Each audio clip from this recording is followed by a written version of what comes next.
Un dernier enjeu qui me paraît important à aborder, c'est celui qui va être lié à la notion d'expérience. Parce que, comme on l'a vu dans mes différents propos, la philosophie ici, dans le cadre de l'EPC, est devenue une pratique. Il ne s'agit donc plus d'un savoir ou d'une série de savoirs qu'il faudrait emmagasiner, mais bien de quelque chose qu'il faut pouvoir faire vivre aux élèves.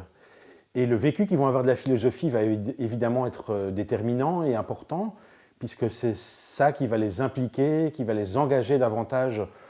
dans leur découverte des réponses qu'ils sont capables de donner à différentes questions, des apprentissages dont ils peuvent être les acteurs. Mais évidemment, ce vécu va à un moment devenir une expérience, comme on dit. Et qu'est-ce qui va permettre ça? C'est ce qu'on appelle la métacognition.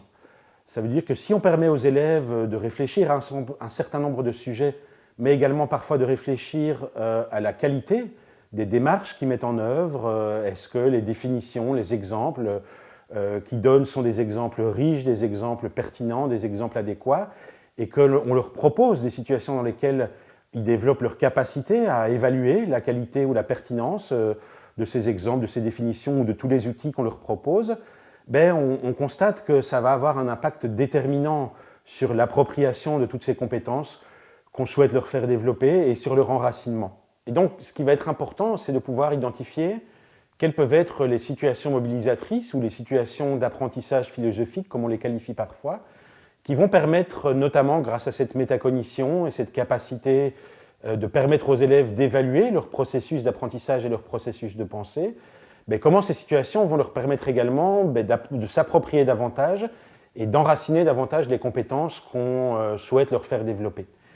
Et un exemple qui me paraît pertinent à ce niveau-là, c'est celui d'une recherche qui a été menée au Québec par le professeur Mathieu Gagnon de l'Université de Sherbrooke, qui a eu l'occasion il y a quelques années de pouvoir comparer un travail mené avec des élèves du secondaire en Suisse et des élèves du secondaire au Québec. Alors le professeur Mathieu Gagnon, il est spécialiste des questions de didactique de l'esprit critique, en particulier au secondaire. Et le professeur Gagnon s'est interrogé dans une de ses recherches sur l'impact que pouvait avoir un apprentissage dans lequel la philosophie occupait une place importante. Et notamment, ce qu'il s'est posé comme question, c'est de voir quel est le rapport que développent les élèves du secondaire avec la philosophie à partir du moment où elle s'inscrit au cœur d'un certain nombre de leurs activités scolaires. Et en Suisse, par rapport au Québec, ce que les élèves faisaient différemment, c'est que régulièrement, sur une base hebdomadaire, ils pratiquaient la philosophie autour de toute une série de thèmes.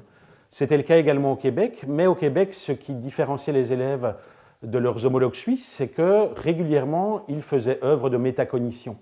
C'est-à-dire que leurs enseignants leur proposaient un certain nombre d'activités dans lesquelles ils essayaient d'examiner avec eux quelle était la qualité des démarches, des processus dans lesquels ils s'inscrivaient. Et à l'issue de cette recherche, une question ouverte a été proposée aux élèves, qui était celle-ci, c'était de savoir finalement, est-ce qu'ils avaient l'impression que les compétences et le rapport qu'ils avaient développé avec la philosophie allaient perdurer dans le temps. Et l'étonnement qui a été le sien dans le cadre de cette recherche a été de voir que les élèves qui avaient en Suisse pratiqué très peu la métacognition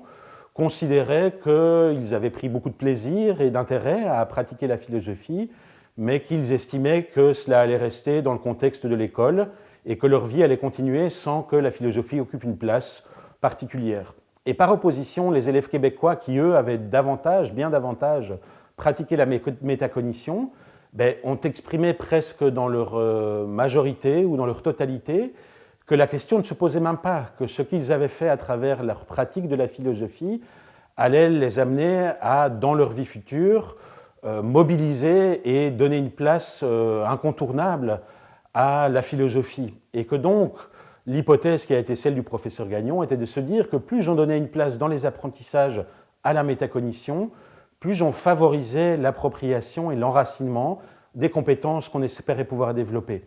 Et ça me semble important à avoir en tête, puisque si on s'apprête à donner plus de place à l'EPC dans les différentes disciplines, dans l'enseignement secondaire catholique, si on est conscient que la métacognition joue un rôle important dans le développement de ces compétences, on sera peut-être attentif et vigilant à proposer des activités qui permettent de développer cette métacognition. Et de cette manière, tous ces enjeux que j'ai évoqués à travers ces différentes capsules, la capacité à donner du sens, à développer l'esprit critique, à construire des repères et à pouvoir trouver de meilleures manières de penser et d'agir dans un monde complexe, s'en trouveront évidemment bien enrichis.